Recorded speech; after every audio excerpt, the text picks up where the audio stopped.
This Saturday, we will get to see Jim Harbaugh's Michigan Wolverines face off against Tim Lester's Western Michigan Broncos, who had the exact opposite record of us last year. The Broncos went 4-2 last year, while the Wolverines went 2-4. Today, we are going to be discussing each team just a tad bit, like some of what they did last year, and then just what Michigan fans should expect and my predictions for this game right here.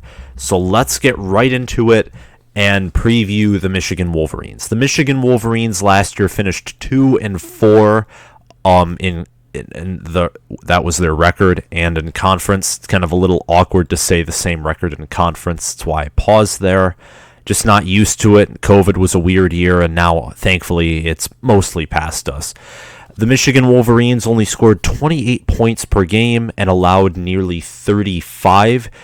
Joe Milton led in passing. He is now in passing yards.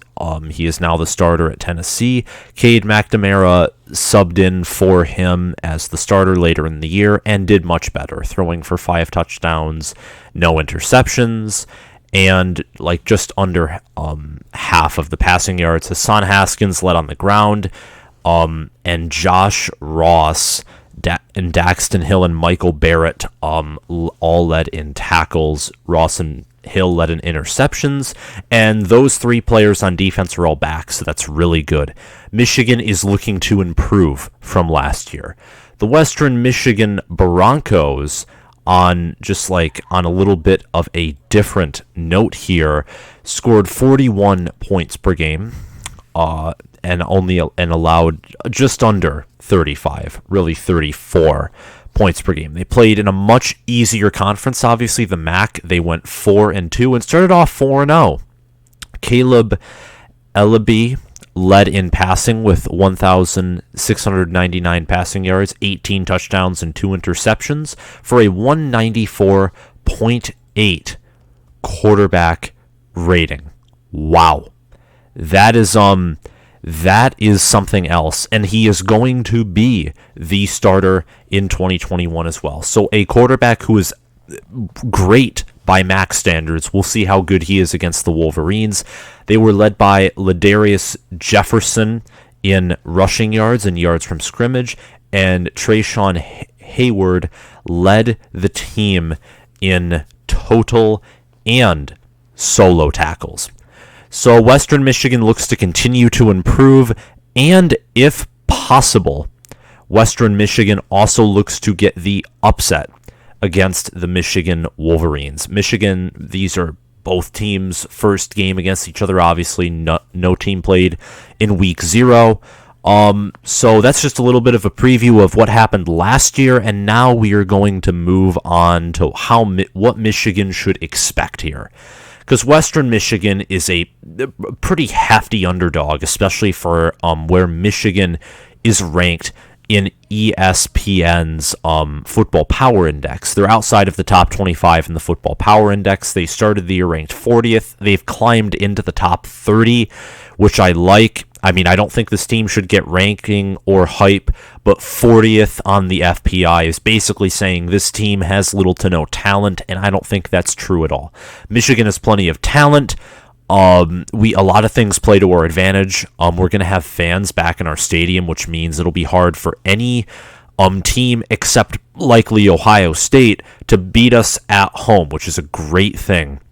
It'll help us to get the bounce back season I expect us to. Whether bounce back means bounce back to as high as Harbaugh can go, or just bounce back to kind of the usual, which is more what I am expecting. Not saying that bounce back to eliteness, or bouncing to eliteness, rather, is impossible. It is not. But Michigan here should expect to cover the spread. Michigan is favored by exactly 17 points. I will tell you right now, this game can go plenty of different ways. I look at this game, and Michigan, if they're the team that I believe they are, they will win this game by more than 30 points. More like 31, 35, 38. 2018, I think what the final score is like 49-3, 46. I don't think we'll beat them by that much. This team, for starters, in the beginning, notably on offense, I don't think will be as good, kind of is what my feeling is. They might be better than 18's offense in the end, but in the beginning, I just think with all the disorganization and 2020 chaos, they'll need this warm-up game. They'll win by 30 points is my expectations. If Michigan wins by less than 20, the alarms need to be going off like sirens. Really. The sirens need to be spinning around. Ooh. That's what they need to be doing. That's a terrible, terrible sound effect for sirens, but that's what needs to be going on in your head. If Michigan doesn't win this game by more than 3 touchdowns, Cade McNamara should have a field day. Same with Hassan Haskins. This defense should force more than 2 turnovers if they are as good as I think they will be. And that will really help the offense out. I think the offense, if I didn't think that the defense was going to be great this year, I don't know if I'd say we'd win by 30. I don't know if our offense in beginner form is capable of that necessarily, and I say that because I have far more faith in the defense than the offense here. But the defense should look really good. The offense, we should look elite in this game. Which doesn't mean we are, because we're playing an inferior opponent. Remember, not trying to pump hype in this team. We don't want this team to sip on the Kool-Aid if we want them to be successful. We want to be passionate. We want to support this team. We can't, in doing so, feed any possible chance of arrogance that will kill our season. That is not what good fan bases do. Good fan bases keep their team and coaches accountable, but support them in every way. And that's what Michigan fans need to be more of. Passionate, supportive, but also say, hey, I like what they did when Hoke put in a quarterback with a concussion. They stepped up. They demanded his firing. That's what should have happened. That's a clear violation. No head coach should risk a kid's life by putting him in a game with a concussion. That's asinine. So keep the head coach and players and keep how much Kool-Aid you're feeding them in check while also being supportive. Michigan should not only expect to cover the spread, look elite, and all that stuff, but what they should also look to do is try new things. Play your second and third stringers. Play everybody. And take risks. Do trick plays. Do throw everything. Maybe even change up the scheme just a little bit at random points so that Washington doesn't know what they're going to play against, or doesn't know as well as they should what they're going up against in week 2 because of the confusion. Play J.J. McCarthy. Play Donovan Edwards. Play Vincent Gray and see if he's somehow improved. Play Jess Spate, play everybody and see where they all fall. Because after last year, I honestly, the staff seems to be more NFL oriented. They seem to be one of the best staffs Harbaugh has had. But after last year, play everybody in a certain sense to double check, be thorough. Try to run high tempo and get used to the actual spread offense that has been promised to us. Just do as much as you can with as many players as you can. And by the third or fourth quarter, if Michigan is playing as well as they should be, at fourth quarter, you're up by 28, you're up by 35, or even more, somehow. Take out your starters. Take out all of them.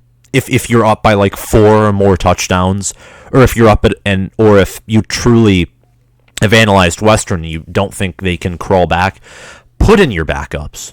That's the last thing I'm going to ask. Put in your backups. I cannot say this enough. Put in your backups. Get experience. We need to know who the good players are. We just need to continue to test new things. Again, trick plays, up-tempo, perhaps changes in tempo, changes in plays, try some deep throws, try some slants, try some corner routes.